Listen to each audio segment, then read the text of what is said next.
Happy Monday, all you minties. This is the Uncanny Omar from Near Mint Condition, the home of collected editions.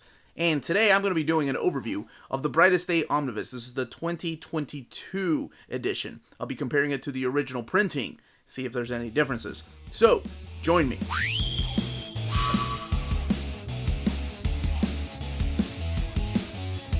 And welcome back, everybody. Alright, what we're looking at here is the 2022 edition of the Brightest Day Omnibus.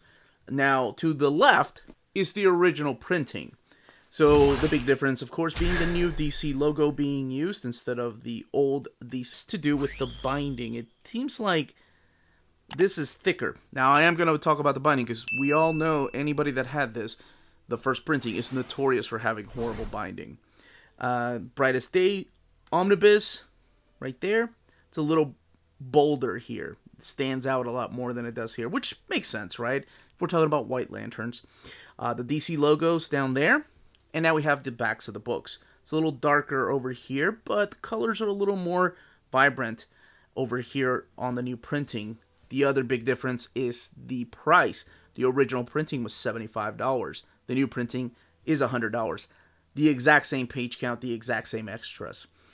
Underneath the dust jacket of the original, you have this matte black cover with an embossed white lantern symbol there. Underneath the new printing is the white lantern logo. So that's a big difference. And then you have the embossed Brightest Day Omnibus there, whereas this is just on the actual board, on the spine there. Nothing on the back, but then again, nothing on the back of the original. Now, before we get this open, I do want to talk about this because there's no way I can do this overview and talking about what happens in here, even with minor spoilers, without talking about the Blackest Night, because this is a follow-up to Blackest Night. So this will spoil the ending of Blackest Night. Not all the endings, but one of the biggest endings in Blackest Night. If you've not read it, by all means, go and read it, come back to this video, because I will say, even putting me on mute might not be a good idea. I am putting timestamps in the description of the video because I am going to be doing a comparison, so down there you can click when I'm doing the comparison, because there's something, especially one issue is very important to talk about, because there's a difference in both versions, and I need to point it out. But just in case you have not read this, spoilers, and even though it's going to be minor spoilers, I am talking about the ending and the overall plot of this. I'm not going to reveal what happens or the twists and turns, but I am going to be talking about a big part of Blackest Night. So, again, spoilers. Alright, let's crack this open, look at the artwork, and talk about the story. Alright, cracking this open, we have some black end paper there. This particular version, this printing of 2022 Brightest Day, was printed in Canada. The original printing was printed in the US. As a matter of fact, it was the Donley printer in the US in Ohio. This one here in Canada. Alright, Brightest Day, Omnibus, Jeff Johns, Peter Tomasi, two huge names. You've heard me talk about both of these creators on the channel.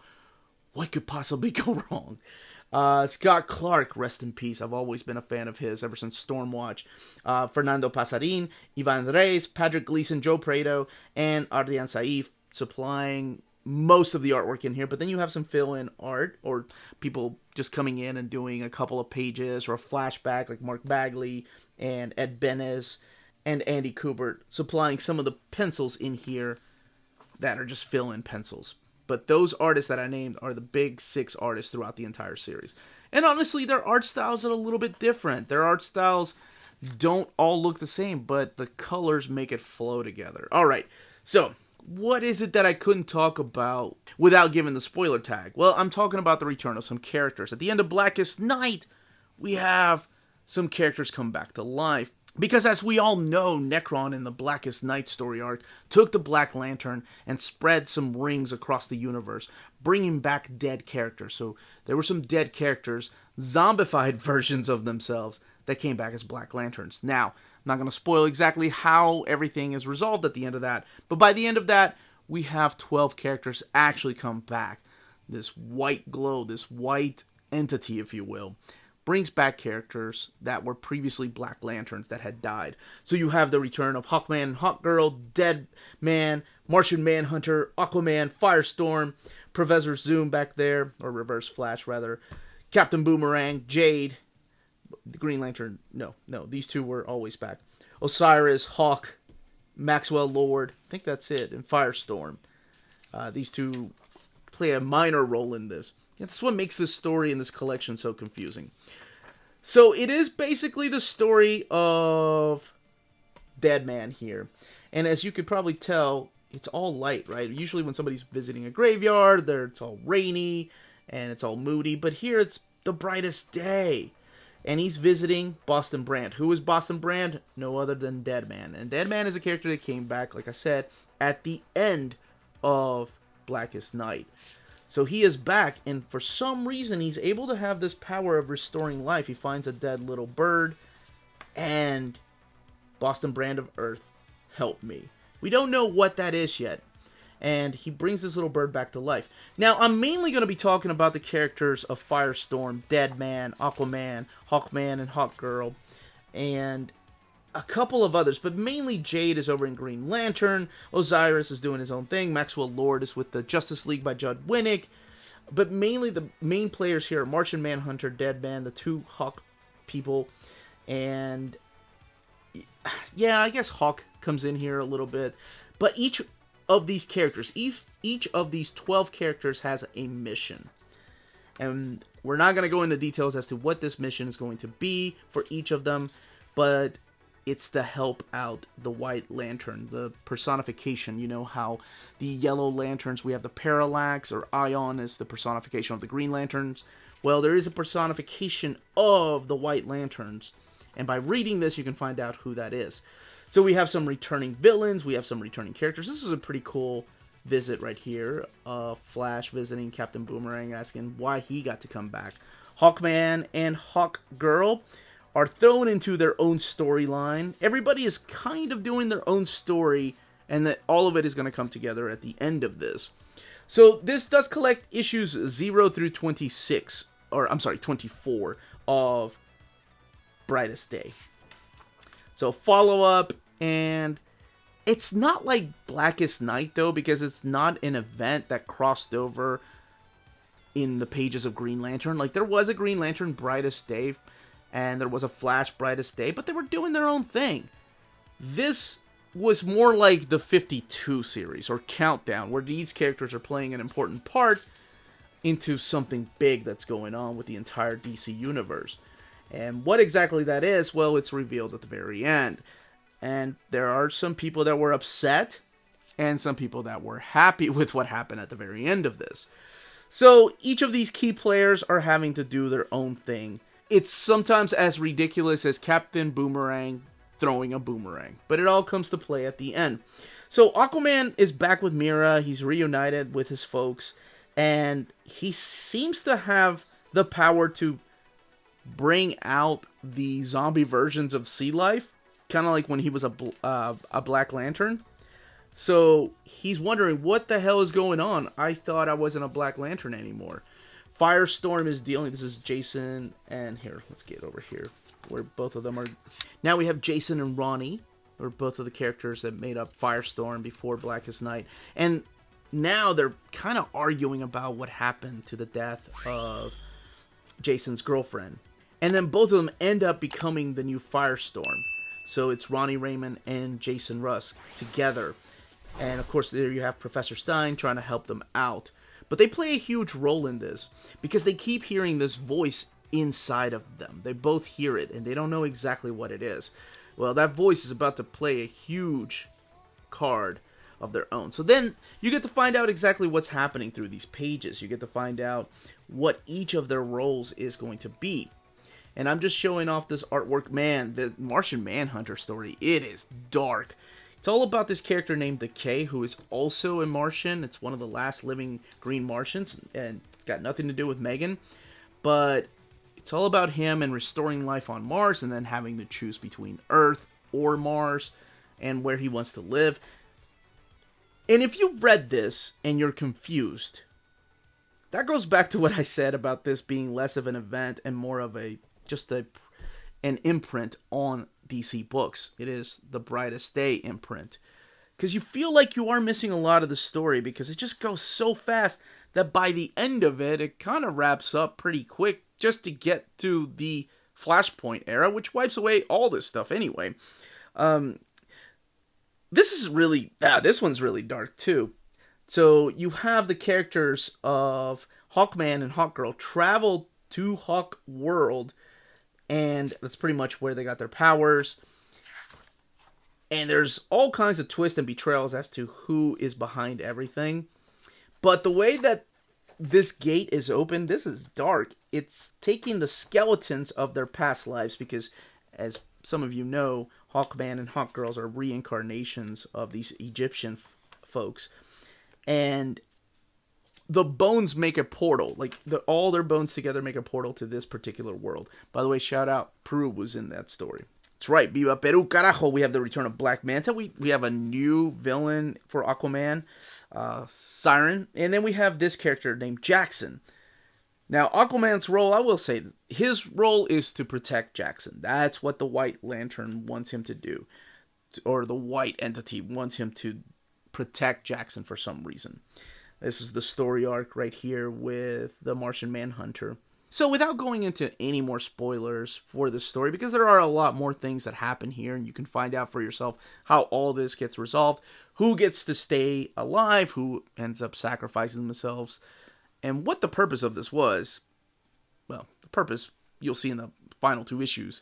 But that's all I can say about this story. I know it's probably not making a lot of sense, but honestly, as you're reading it, that's why a lot of people aren't fans of this particular book, because it is confusing, and you feel like when you have the names Jeff Johns and Patrick Gleason, you expect a level of excellence that has been delivered in the past. So when reading this, it's like, wait, am I missing a chunk of the story? No, you're not.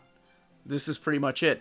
If you want to check out what Green Lantern or what Jade is doing with the Green Lanterns, you totally can, but it doesn't help this story at all. Seriously, Flash is doing his own thing. There are a couple of beautiful moments here, especially featuring Boston and the character of Dove. Here, let's go back to some of the earlier issues so we don't look at anything in the back. The story of the Martian Manhunter, this is the story of Decay just giving up her life. This is freaking dark. It's violent, so prepare for the kind of violence that you saw in the pages of Blackest Night. Now, as far as the extras, we do have some extras back here, mainly the variant covers. Again, the book has 696 pages. I don't think any of these really spoil anything because most of this is just to throw you off a little bit. But there are covers for the following issues that I can't show you. There are connecting covers here. These are freaking awesome. And then the sketchbook of the White Lantern. White Lantern Superman. Do these characters appear in here? Maybe. Here's the bio on all of the creators. Now, let's look at this binding, because as I said, the binding of the first printing was rough and notorious for just being bad. And yes, characters like Batman do pop in and out of here, but they don't play a major role. Alright, there you have it. That's what the binding looks like. At 696 pages, it's really all we need. Now, we are going to do a comparison to the first printing as far as the internal artwork and the way the colors look. And for those of you curious as to what the binding looks like of the first printing, this has been the big issue. And I've seen some of this actually come apart from the spine. I've seen pictures.